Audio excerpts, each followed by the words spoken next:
What's up, ma name, bienvenue sur la chaîne frérot, tu connais, 27e journée de Liga, le Barça aujourd'hui affrontait Elche à l'extérieur, on a remporté le match 2-1, voilà, c'est plutôt une bonne opération, même si, on est passé, voilà, pas très loin de la défaite et aussi pas très loin du match nul les frérots, mais le plus important, le Barça remporte les 3 points parce qu'aujourd'hui, le Barça est 3e de la Liga, mon gars, ouais, voilà, hein. On est arrivé et tout, Xavi il est arrivé, c'était chaud. Mais maintenant, on est 3e de la Liga et on fait une bonne opération parce que voilà, nos concurrents directs pour cette 3e place vont s'affronter ce soir. Le Real Betis va affronter l'Atlético de Madrid et donc du coup, bah, dans tous les cas, je pense qu'on sera quand même et tout 3e si il faut match nul et si l'Atlético voilà, remporte le match, on sera 3e et donc du coup, on espère qu'aujourd'hui, bah, il y aura un match nul. Donc du coup, s'il y a un match nul pour nous, c'est une bonne opération. Mais les frérots, aujourd'hui, voilà, on a tous vu le formidable match de Ousmane Dembélé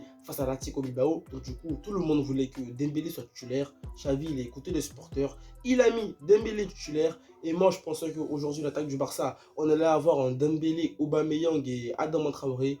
Mais voilà, Xavi qui a encore remis Gabi, attaquant gauche, à la place de Ferran Torres. Et on a vu que vraiment aujourd'hui, c'était compliqué. Les héros, c'était compliqué. Elche, franchement, Elche, les frérots, ils ont vraiment très bien commencé le match. Les mecs, ils pressaient haut, ils étaient vraiment engagés, ils mettaient du physique, ils mettaient de l'intensité dans le match. Ils se sont procurés des occasions et on a vu que vraiment, voilà, Daniel Alves, c'est vrai qu'il est chaud et tout, voilà, il est chaud, mais ça se voit que physiquement, le mec et tout, voilà, il prend de l'âge et tout ça. Et aujourd'hui, sur le côté de Daniel Alves, le Barça a vraiment été beaucoup inquiété parce que voilà, la plupart des grosses occasions de Elche passaient sur le côté de Daniel Alves, mais voilà, avant la mi-temps, on prend un but, une erreur de Pedri, il fait une passe dans l'axe, voilà, qui n'est pas maîtrisée. Ensuite, voilà, Daniel Alves qui est trop court pour stopper l'attaquant et frappe croisée d'Elche, but.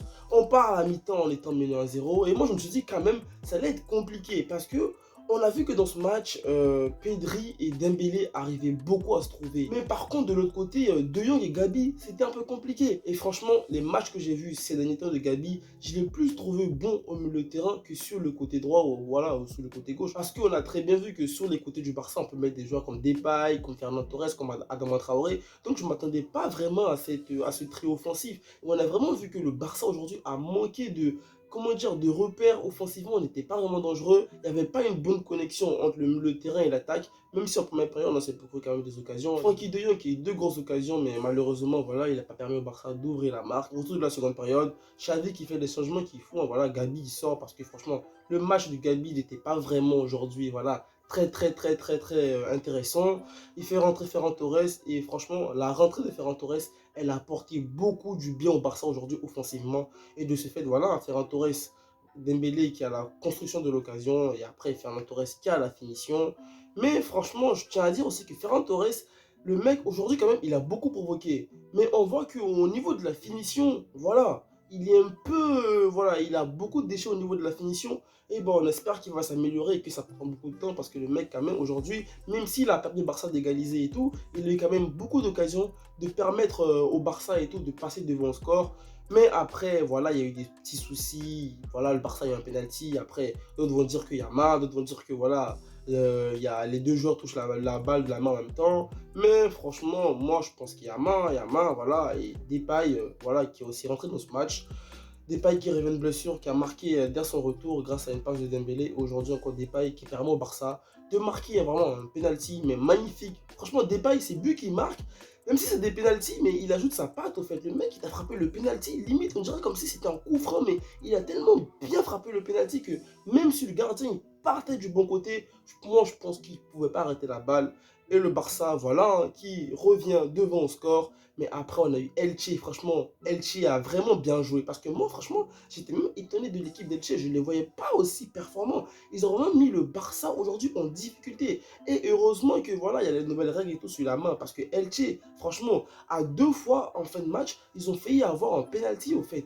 Donc du coup, voilà, aujourd'hui on a vraiment galéré. Mais voilà, il y a des matchs où voilà, tu es en difficulté. Mais ce qu'on retient et ce qu'on n'oubliera pas, c'est les 3 points. Donc ces 3 points-là permettent au Barça aujourd'hui d'être troisième de Liga en attendant le match de l'Atlético Madrid et du Real Betis. Et aussi, je tiens à dire aussi que l'héros, il y a Pastore qui joue à Elche. Voilà, il a pris un carton rouge parce qu'il a râlé sur une bonne touche, parce que voilà, il a dit que l'arbitre n'a pas bien fait les bails et tout. Et en fin de match aussi, on a Adama Traoré qui partait, voilà, mettre le troisième but, il y a une faute. Après, voilà, je pense que il n'y avait pas pénalty sur cette faute-là parce que quand j'ai revu les ralentis, j'ai l'impression que la faute est en dehors de la surface. Mais le plus important, l'arbitre il a sifflé la fin du match. Comme je l'ai dit, le Barça remporte les 3 points et ces 3 points-là, ils sont vraiment précieux parce que les gens ne se rendent pas compte. C'est que là, on a la 27e journée déjà et le Barça a joué que 26 matchs parce qu'on a un match en retard. Et donc là, qui dit 27e journée dit que voilà, il reste 11 matchs. Donc il va rester 11 matchs au niveau de la Liga et 11 matchs, les frérots, ça passe vraiment très vite. Là, on est déjà au mois de mars et la Liga, je crois, ça finit en mi-mai ou fin mai, un truc du style. Et le prochain match, on va affronter Galatasaray en Europa League à domicile. Donc, du coup, bah voilà, si on peut aller remporter l'Europa League, pourquoi pas. Mais l'objectif du Barça, là, il est clair en fin de saison, c'est de se qualifier pour la Champions League. Se qualifier pour la Champions League. Parce que si on se qualifie pour la Champions League, la saison prochaine, on pourra peut-être attirer quand même d'autres joueurs. Voilà, parce que qui dit une équipe joue la Champions League, dit une équipe qui peut attirer des gros joueurs. Donc voilà les frérots, voilà, hein. Prenez soin de vous, prenez soin de votre famille, n'oubliez pas les héros, restez toujours positifs, la tête des gars, ça m'a les puces.